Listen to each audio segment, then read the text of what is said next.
It's not evil in itself. It becomes dangerous only when ignored. Jung wrote, "The shadow is a moral problem that challenges the whole ego personality, for no one can become conscious of the shadow without considerable moral effort. The shadow is not just rage or lust, it's potential, untapped power, creativity, wildness, assertiveness, and strength that has been exiled from our conscious mind. When you were a child and were told, don't cry, don't shout, don't be selfish, you learned to push those parts away, but they never left. They became the shadow." Part 2. How the shadow controls your life. Without you knowing, you may believe you're in control, but Jung warned that what you don't face in yourself, you project onto others. You hate the arrogance in others? Perhaps you fear your own repressed pride. You're triggered by others' success? Maybe your own ambition is locked in the basement of your psyche. The shadow doesn't just hide, it acts through projections, addictions, patterns, and emotional reactivity. As Jung said, until you make the unconscious conscious, it will direct your life, and you will call it fate. Facing your shadow is not self-indulgent, it's survival. Part 3. Meeting the shadow, the descent. To face the shadow is to descend into yourself, not to fight the darkness, but to listen to it. This is not about becoming evil, it's about integrating your humanity. The process is often painful. You may uncover jealousy, rage, arrogance, or neediness. You may feel ashamed. But Jung taught that shame is the doorway. He wrote, "Where your fear is, there is your task." When you face what you hate in yourself, you begin to reclaim it. You stop being a slave to it. And then something strange happens. You grow. Part 4. The shadow as ally. Not enemy. Jung was clear. The goal is not to destroy the shadow, but to integrate it. When you own your shadow, you stop projecting it. You stop fighting the world and begin shaping it. Your shadow contains raw life force. A man who integrates his aggression can become a protector instead of a bully. A woman who integrates her envy can become ambitious instead of bitter. A person who integrates their sadness can become deeply compassionate, not cold or numb. This is the hidden power of the shadow. It turns your inner demons into inner allies. Part 5. Modern society and the repression of the shadow. Today, society promotes only the positive, positivity, kindness, beauty. But this obsession with being nice breeds repression. We are told to smile when we want to scream, to be agreeable when we feel violated. The result? A culture of hidden rage, quiet desperation, and spiritual disconnection. Jung saw this coming. He wrote that modern man is in search of a soul because he has lost contact with the dark side of himself. He said, "People will do anything, no matter how absurd, to avoid facing their own souls. To reclaim your soul, you must reclaim your shadow." Part 6. How to begin shadow. Shadow work begins with honesty. Look at what triggers you. That's a mirror. Examine your judgments. They often reveal your own wounds. Write about your secret thoughts, your buried memories, your hidden fantasies. Work with dreams. Jung believed dreams are direct messages from the unconscious, often showing us the shadow in symbolic form. Therapy, journaling, active imagination, these are tools. But the greatest tool is the willingness to see yourself fully, light and dark, broken and divine. Conclusion: becoming whole. Carl Jung never promised peace, he promised depth.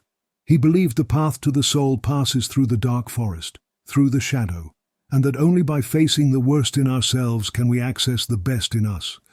"I'd rather be whole than good," Jung once said.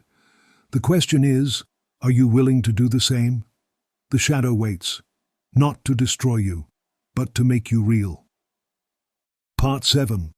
The spiritual meaning of the shadow. Carl Jung was not just a psychologist, he was a mystic in disguise. For him, the shadow was not only a psychological mechanism, it was a sacred challenge. In ancient myths, the hero must enter the underworld. In Christianity, Christ descends into hell before resurrection. In alchemy, the black phase, negredo, precedes transformation. Jung believed these myths symbolize the individuation process, the path to becoming your true self. The shadow is your personal underworld, and your descent into it is not a detour, it is the path. The more you run from the shadow, the more fragmented your soul becomes. But the more you face it, the more you discover a secret. The divine hides in the dark. Part 8. The shadow in relationships. Nowhere does the shadow scream louder than in relationships, romantic, familial, friendships. All relationships are mirrors and amplifiers. That partner you idealize, they may be holding parts of you that you refuse to carry. That person you demonize, they might be reflecting your own exiled traits. Jung observed that couples often fall in love with their own projections. You don't love them, you love who you think they are. When they disappoint you, it's not betrayal, it's revelation. In truth, love begins when projection ends. And healing begins when two shadows meet in honesty, when two people say, "Here's my darkness. Can you still hold me?" Part 9. The collective shadow. The shadow isn't just personal, it's collective. Entire societies have shadows, nations, religions, cultures. What one group calls evil, it often sees in another, never in itself. Racism, war, hatred, genocide. These are not just political failures, they are spiritual ones. Jung warned of mass projections. He lived through the rise of Nazism and saw how societies scapegoat others to avoid their own unconscious. He wrote, "The psychological rule says that when an inner situation is not made conscious, it happens outside as fate. The wars we see in the world are often shadows that were never owned within. Healing the world, therefore, begins with healing ourselves." Part X. The shadow and the false self. In a world obsessed with image, many live as masks. Social media teaches us to curate perfection. Religion sometimes teaches us to repress instinct. Education trains us to conform. And so we construct personas, false selves that are liked, accepted, approved. But every persona has a shadow. The more you polish the mask, the darker the shadow becomes behind it. Jung warned, every step forward in development means some of the earlier levels must be sacrificed. To evolve, you must let the mask crack. You must be willing to be misunderstood, to be real rather than liked, because your false self can survive the world, but only your true self can meet the soul. Part 8. Shadow integration as a rite of passage. In ancient cultures, young people were initiated into adulthood through rites of passage, often symbolic deaths.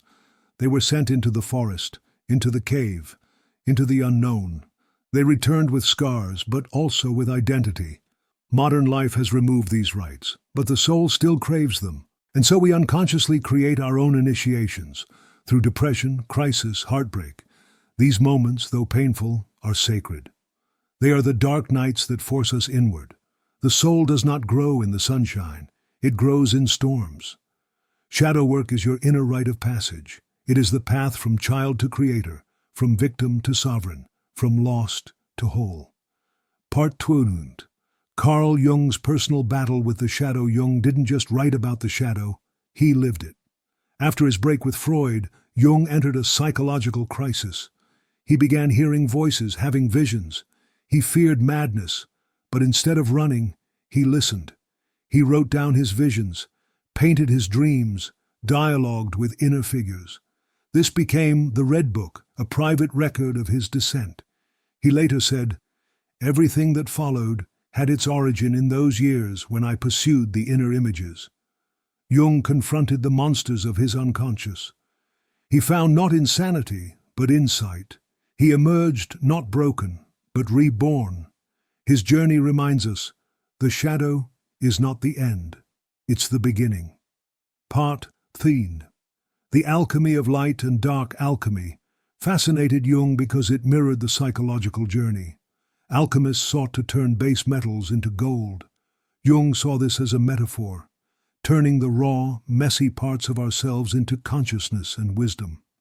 The alchemical process has 3 stages: nigredo, the blackening; chaos, despair, the shadow; albedo, the whitening, insight, illumination, rubedo, the reddening, integration, wholeness. Jung believed we are all inner alchemists. Every wound is material, every breakdown, a fire. The goal is not to escape suffering, but to transform it.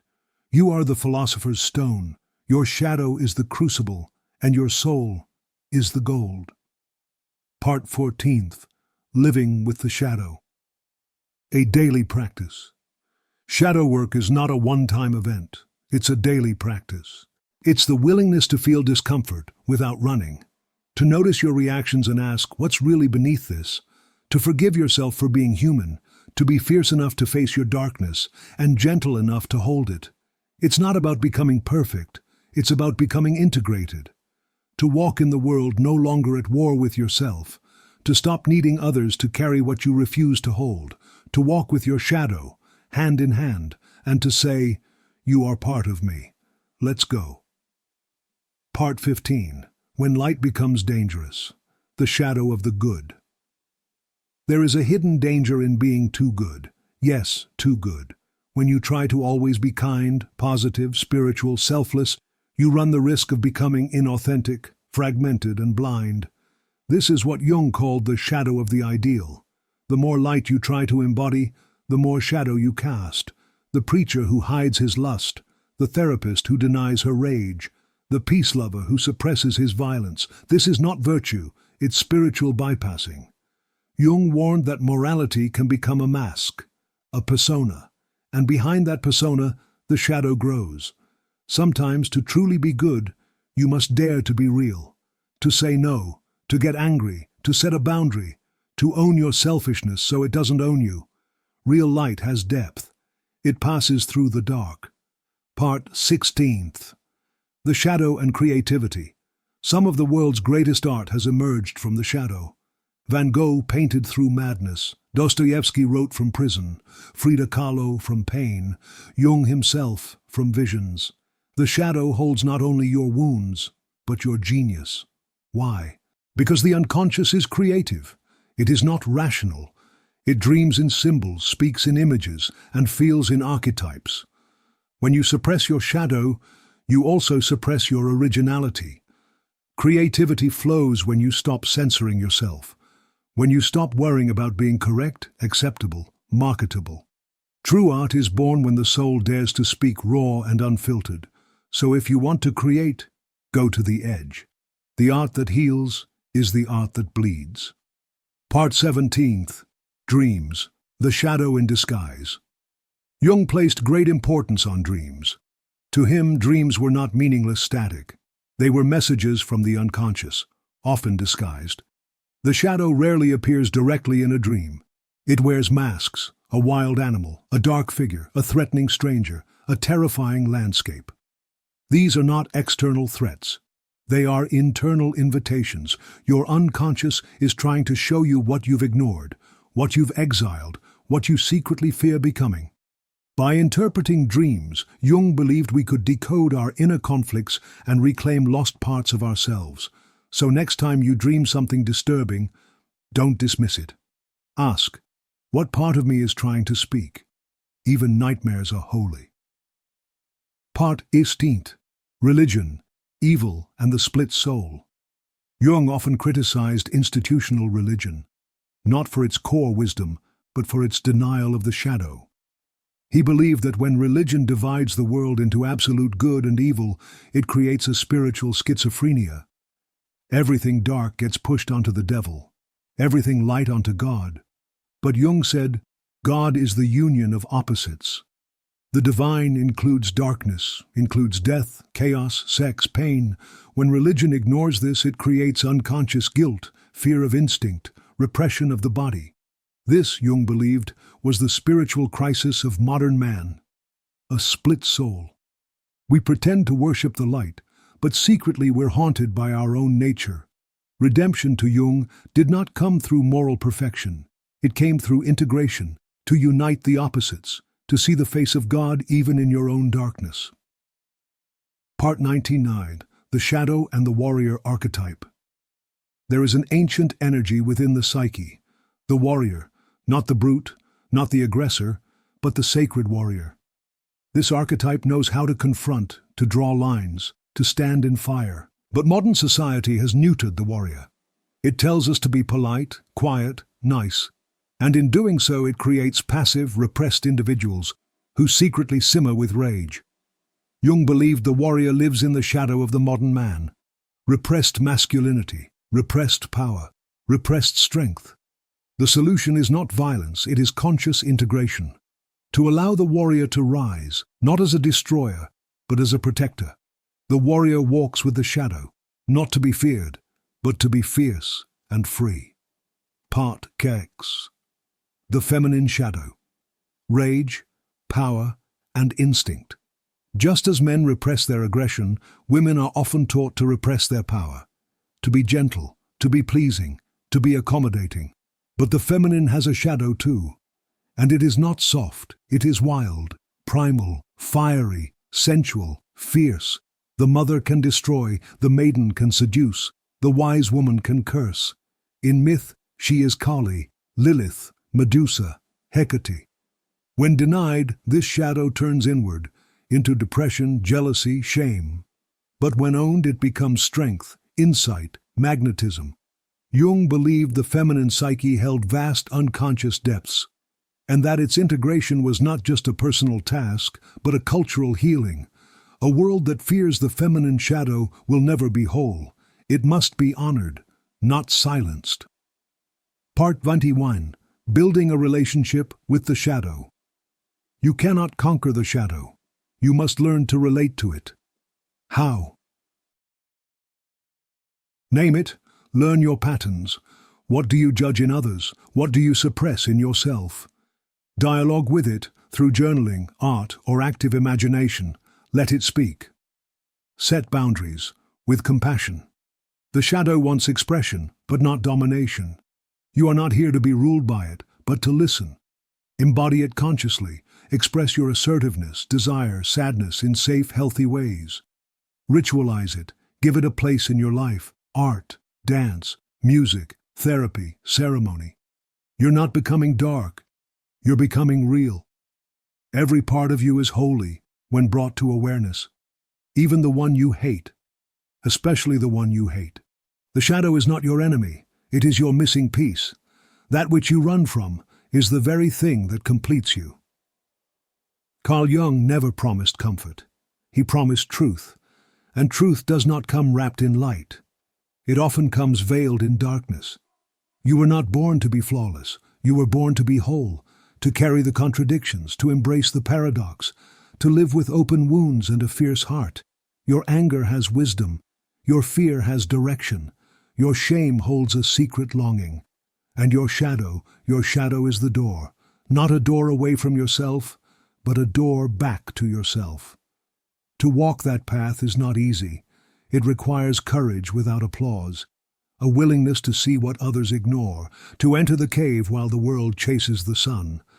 But those who dare it return different, not perfect, not pure, but real. One does not become enlightened by imagining figures of light, Jung wrote, but by making the darkness conscious. So make it conscious. Befriend the shadow. Let it teach you. Let it wound you. Let it make you strong in the way only truth can. Because the man or woman who integrates their shadow is no longer divided. They no longer fight themselves. They become centered, grounded, radiant, with a light that is not fragile but forged in darkness. This is the hidden power of the shadow, and it is waiting for you.